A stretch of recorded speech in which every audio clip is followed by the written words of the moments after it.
Hello, I'm George Frost and our cameraman is Carl Bishop and we're Abergele TV and we're here today at the old community centre in Abergele, and I have with me the board of the new trustees who are now going to introduce themselves. Good afternoon, I'm Tracey Brennan, I'm Chair of Abergele Conservation Trust. I'm Anne Williamson, I'm Secretary of Abergele Conservation Trust. I'm Pauline Heap-Williams and I'm a trustee of the Conservation Trust. I'm also doing Abergele in Bloom with the Conservation Trust. Well, first off, congratulations for securing this because I think the community is really quite worried as to what might happen to the building, but it looks like its future is now secure with you guys. Would that be true? Hopefully, yes. We're really pleased because we've worked really hard to put a business plan together to save the future of the building and the building at the back, and try and do our bit for Abergele. Okay. So with regards to your vision and goals for the future of this centre, what would those be?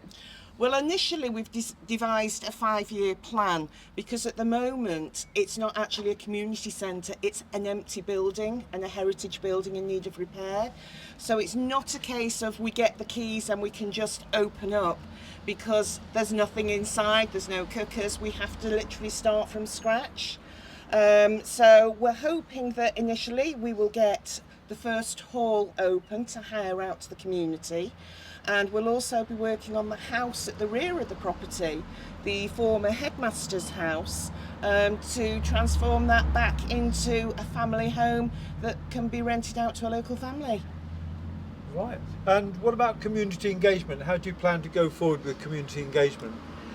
We'll hand over to Pauline for that one.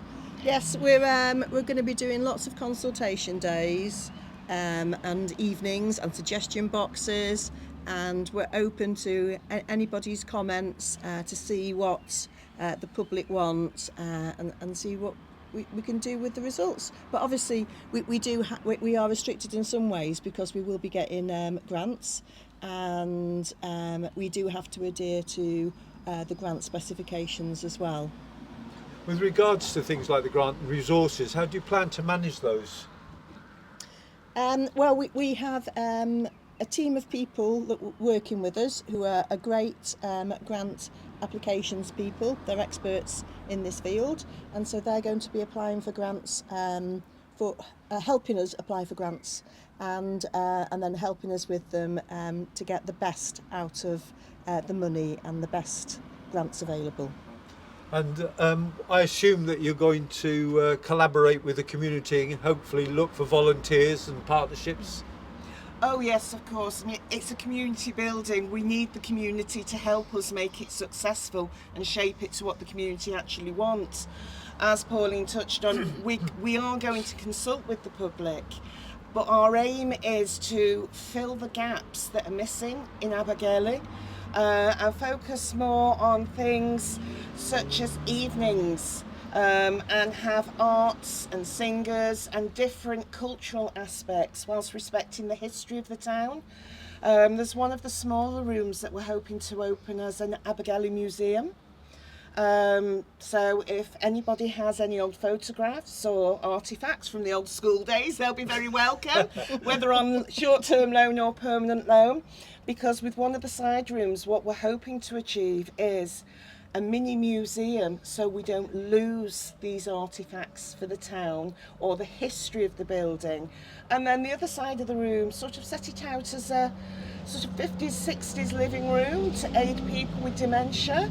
So we'll provide a safe space that people can come into and feel a little bit more relaxed, for more sort of comfortable surroundings that make jog memories. All right.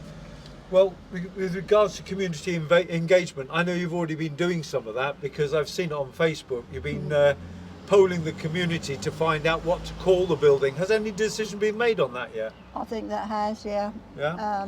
The community actually really got behind the suggestion of Henniskell, excuse my accent, but that's what the community would like and that's what we will do. And the translation of that is the old school? The old school. Well, I think that's a very fitting name considering that's where it started out. I know that certain people I've spoken to would think that's really a good name.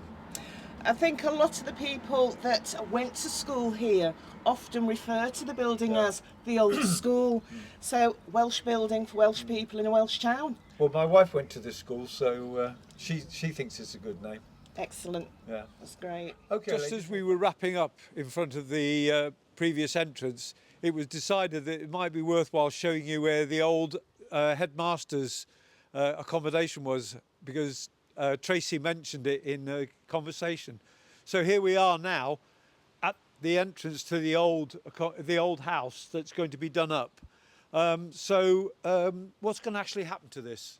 Yeah, well, obviously we'll be getting grants, historical grants, because it's a listed building.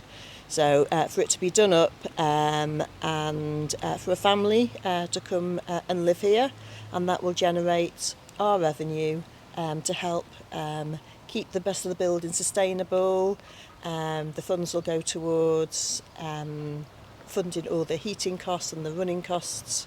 So, and I think it's a worthwhile project. Okay, well, thank you very much for that. I think it's a great idea. Just one last thing, with regards to Abergele TV, we'd like to follow the progress if we could.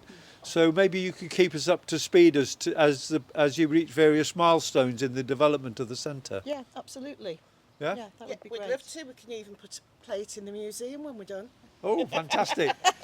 Yeah, I'll be an artefact. I wouldn't say that about you, young man.